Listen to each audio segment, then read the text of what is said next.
درود بر شما دوستان عزیز. من حسام هستم و خیلی خوش اومدین به چنل ما.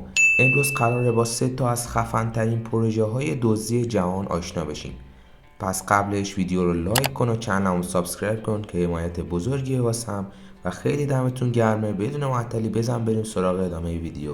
نمیدونم که شما میدونستید یا نه، ولی دزدا هم واسه خودشون نظام رتبه‌بندی دارن، جوری که باعث میشه بگیم انواع دزد وجود داره. هر دزدی بر اساس ارزش چیزهایی که میدزده رتبهش تعیین میشه. مثلا جیببرها و دله دزدا تو پایین ترین سطر جدول قرار دارن. مثلا دزدایی که با فکر و برنامه‌ریزی و کاملا مجهز به تکنولوژی‌های مدرن سرقت به هوای پول یا جواهرات سراغ خونه‌های گران قیمت میرن، مسلما تو رده بالاتری هستن.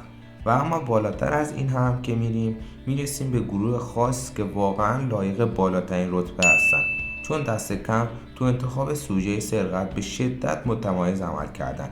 این دزدان خوش‌ذوق سارقان گران قیمت ترین آثار هنری و گنجینه های دنیا هستند. به همین دلیل لقب دزدهای خفن رو بهشون دادن.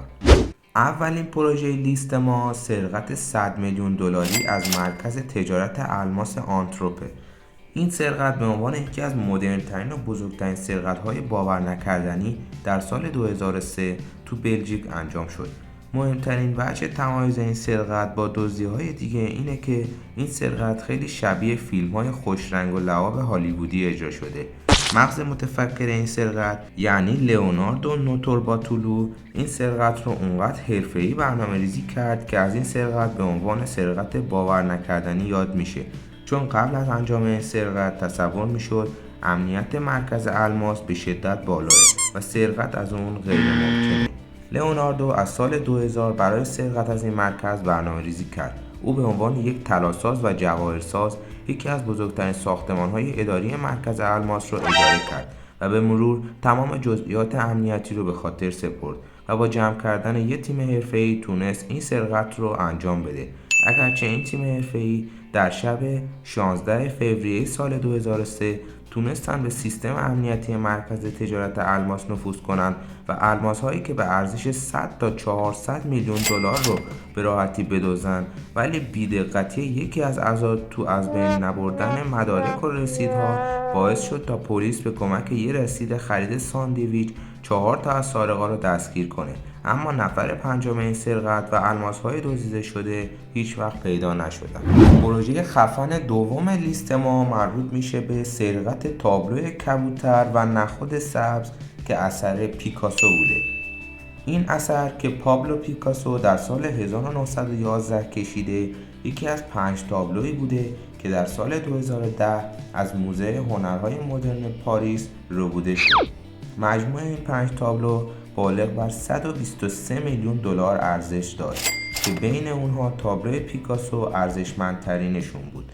سارق سال 2011 دستگیر شد، اما نقاشی‌های مفقود هیچ وقت پیدا نشدند. سارق هم اعلام کرد که موقع فرار از ترسش تابلوها رو داخل سطل آشغال انداخته و صحنه رو ترک کرده.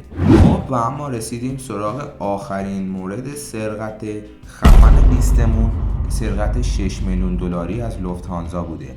شاید از نظر شما هم سرقت از یک فرودگاه کاری سخت و غیر ممکن به نظر بیاد، ولی در سال 1978 میلیون ها دلار از محموله لوفت‌هانزا توسط لوئیس ورنر کارمند این شرکت دزدیده شد. ورنر که به خاطر قمار با مشکل مالی شدید روبرو بود، در روز 11 دسامبر 1978 با گروگان گرفتن 6 کارمند این فرودگاه نزدیک به 6 میلیون دلار پول نقد و جواهرات سرقت کرد.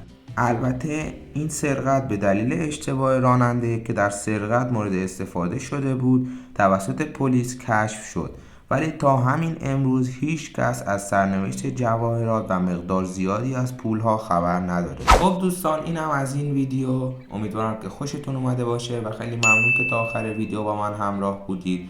نظرتون رو حتما داخل کامنت ها بگید. لایک و سابسکرایب چنل فراموش نشه که حمایت بزرگیه واسم. دمتون گرمه. تا ویدیو بعدی. بای بای.